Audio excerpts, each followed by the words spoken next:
Hello students, आज हम लोग पढ़ेंगे स्टाफिंग प्रोसेस।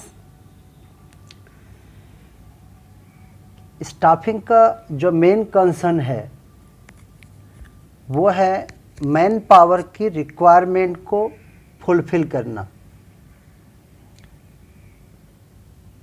मैन पावर की रिक्वायरमेंट न्यू बिजनेस में ऑर्गेनाइजेशन में होती है या एग्जिस्टिंग ऑर्गेनाइजेशन है तो उसको एक्सपेंड करने के लिए मैन पावर की रिक्वायरमेंट होती है। एग्जिस्टिंग ऑर्गेनाइजेशन में जो एम्प्लॉइज हैं वो छोड़ के जाते हैं या रिटायर होते हैं या ट्रांसफ़र हो जाते हैं या उनको प्रमोट कर दिया जाता है तो उनकी पोस्ट खाली हो जाती है, तो उसके लिए स्टाफिंग की ज़रूरत होती है।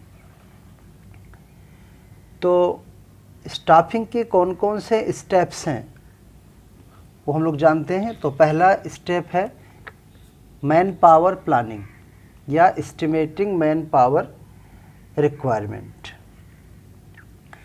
तो ऑर्गेनाइजेशन के में स्टाफिंग करने के लिए सबसे पहले आपको देखना है कि एम्प्लॉइज हमें कितने चाहिए और किस क्वालिफ़िकेशन के चाहिए, किस जॉब के लिए चाहिए, क्या स्किल चाहिए, क्या एक्सपीरियंस चाहिए, ये सब एनालिसिस करते हैं। इसके बाद हम प्लान करते हैं कि हमें कौन कौन से कितने कितने एम्प्लॉई चाहिए। तो मैन पावर रिक्वायरमेंट के लिए दो तरह का एनालिसिस किया जाता है, workload analysis and workforce analysis. Workload analysis में इसमें हम करते हैं number and types of employees, जो अलग अलग जॉब हैं ऑर्गेनाइजेशन में उसके लिए कितने एम्प्लॉय चाहिए और किस तरह के एम्प्लॉय चाहिए। नेक्स्ट होता है वर्कफोर्स एनालिसिस। वर्कफोर्स एनालिसिस में जो अवेलेबल हैं ऑर्गेनाइजेशन में कौन कौन से, इसे एनालिसिस करके मैन पावर के रिक्वायरमेंट का पता चल जाता है। नेक्स्ट स्टेप होता है स्टाफिंग प्रोसेस में रिक्रूटमेंट। रिक्रूटमेंट क्या है? रिक्रूटमेंट ये है कि हमारे ऑर्गेनाइजेशन में जो जॉब्स हैं उनके लिए प्रॉस्पेक्टिव एम्प्लॉइज़ को सर्च करना और साथ ही साथ जो प्रॉस्पेक्टिव एम्प्लॉइज हैं मीन्स जो हमारे एम्प्लॉय हो सकते हैं उनको इनकरेज करना कि वो अप्लाई करें जॉब के लिए। तो रिक्रूटमेंट करने के लिए बहुत सारे सोर्सेज होते हैं, जैसे हम एडवर्टाइजमेंट करते हैं और भी बहुत सारे सोर्सेज होते हैं, उसका डिटेल आगे हम लोग पढ़ेंगे। तो उसके लिए जॉब डिस्क्रिप्शन लिखना होता है कि जॉब किस तरह का है, उसमें किस तरह का काम है, कैंडिडेट कैसा होना चाहिए, क्वालिफ़िकेशन, एक्सपीरियंस, ये सब एडवर्टाइज करना पड़ता है। और उस एडवर्टाइज को देख करके जिनको भी अप्लाई करना होता है वो अप्लाई करते हैं। नेक्स्ट है सिलेक्शन। नेक्स्ट स्टेप है स्टाफिंग का सिलेक्शन। सिलेक्शन का मतलब ये होता है कि जिन्होंने अप्लाई किया है, जैसे हम पहले रिक्रूटमेंट के लिए एडवर्टाइजमेंट देते हैं, एडवर्टाइजमेंट देने के बाद बहुत सारे एप्लीकेशंस आते हैं, बहुत सारे कैंडिडेट्स जो होते हैं वो अप्लाई करते हैं। तो उनको अपॉइंट करने से पहले जो एप्लीकेशन आता है उनको कॉल किया जाता है, स्क्रीनिंग की जाती है, उनका टेस्ट किया जाता है, एग्ज़ाम की ज़रूरत हो तो एग्ज़ाम भी होते हैं, इंटरव्यू होते हैं। इस तरह से ये कोशिश की जाती है कि जितने भी एप्लीकेशंस आए, जितने भी कैंडिडेट्स आए हैं उनमें से जो बेस्ट हैं हमारे ऑर्गेनाइजेशन के लिए उनको सेलेक्ट किया जाए, अपॉइंट किया जाए।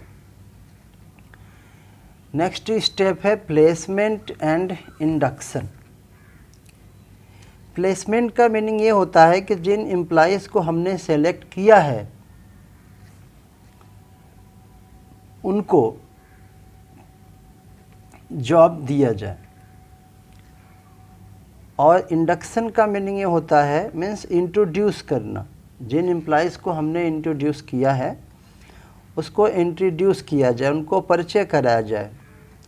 किस चीज़ से परिचय कराना है? हमारे ऑर्गेनाइजेशन के जो रूल्स हैं, जो पॉलिसीज़ हैं,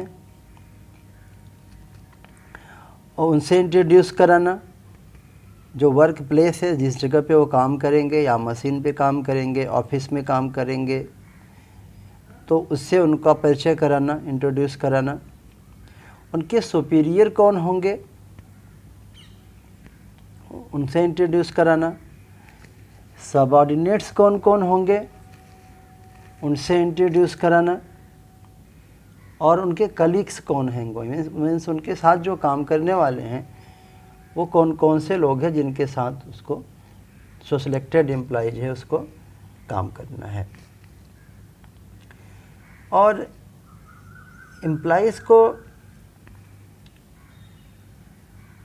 इस तरह से इंट्रोड्यूस कराना है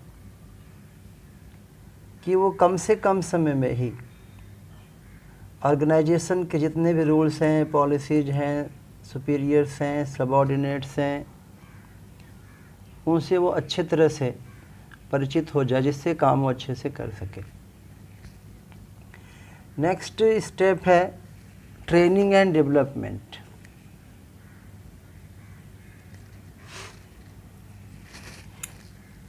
ट्रेनिंग क्या होता है कि जो जॉब का नॉलेज है, सिलेक्टेड एम्प्लॉय, जिस एम्प्लॉय को हमने सेलेक्ट किया है, तो जॉब का नॉलेज तो होगा ही उसको, लेकिन ट्रेनिंग दे करके हमें उसके जॉब के नॉलेज को इम्प्रूव करना है, उसकी एबिलिटी को इम्प्रूव करना है, जिससे उसको जो भी काम दिया जाए उसको वो इफ़िशिएंटली परफॉर्म कर सके।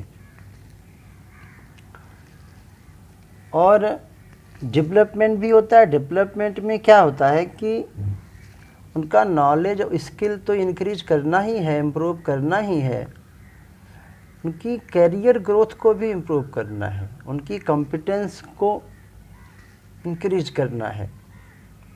इससे एम्प्लॉय मोटिवेट होते हैं और ऑर्गेनाइजेशन के गोल को अचीव करने के लिए उनका कंट्रीब्यूशन इंक्रीज हो जाता है और उनमें इफ़ेक्टिवनेस आती है, उनमें एफिशिएंसी आती है। जितने भी ऑर्गेनाइजेशन होते हैं उनके अपने ट्रेनिंग सेंटर्स होते हैं, या जो बहुत बड़ी कंपनी नहीं है जिनका अपना खुद का ट्रेनिंग सेंटर नहीं है, वो किसी और इंस्टीट्यूशन से टाई अप कर लेते हैं, जिससे कि अपने एम्प्लॉइज़ का ट्रेनिंग करा देते हैं। कुछ और भी स्टेप होते हैं। कुछ ऐसे डिपार्टमेंट होते हैं जिनका अपना खुद का ह्यूमन रिसोर्स डिपार्टमेंट होता है और कुछ का ह्यूमन रिसोर्स डिपार्टमेंट नहीं होता। तो जो स्मॉल फर्म्स हैं जिनका खुद का ह्यूमन रिसोर्स डिपार्टमेंट नहीं है, तो कुछ और भी स्टेप्स होते हैं स्टाफिंग के, जैसे परफॉर्मेंस अप्रेजल। परफॉर्मेंस अप्रेजल क्या है कि जो एम्प्लॉय हमारे यहाँ काम कर रहे हैं उनके परफॉर्मेंस का इवैल्यूएशन करना, और जो स्टैंडर्ड फिक्स किए गए हैं वर्क के, उस स्टैंडर्ड के अकॉर्डिंग वो काम कर पा रहा है कि नहीं कर पा रहा है। तो ये परफॉर्मेंस अप्रेजल भी किया जाता है। और भी स्टेप हो सकते हैं promotion and career planning. Promotion का मतलब क्या होता है? एम्प्लॉय का एडवांसमेंट करना कि वो और हायर पोस्ट पे वो जाके काम कर सके, जिससे उसको और ज़्यादा रिस्पॉन्सिबिलिटी दिया जाए, ज़्यादा सैलरी दिया जाएगा, हायर स्टेटस दिया जाएगा और हायर प्रेस्टीज उसका होगा। फिर है कंपेंसेशन। कंपेंसेशन का मतलब यहाँ पे एम्प्लॉइज़ को जो हम सैलरी देते हैं, वेजेस देते हैं, प्लस जो फैसिलिटीज़ देते हैं वो है। तो ये जो 3 अलग से बताया गया आपको स्टेप, ये सारे काम ह्यूमन रिसोर्स डिपार्टमेंट में होते हैं, लेकिन जो स्मॉल कंसर्न्स हैं उनमें ह्यूमन रिसोर्स डिपार्टमेंट नहीं होता, तो उनमें स्टाफिंग के अंदर ही वो स्टेप आ जाता है। इसके बाद हम लोग पढ़ेंगे कंपोनेंट्स ऑफ स्टाफिंग। तो स्टाफिंग के कंपोनेंट्स में 3 है, रिक्रूटमेंट, सिलेक्शन है और ट्रेनिंग है।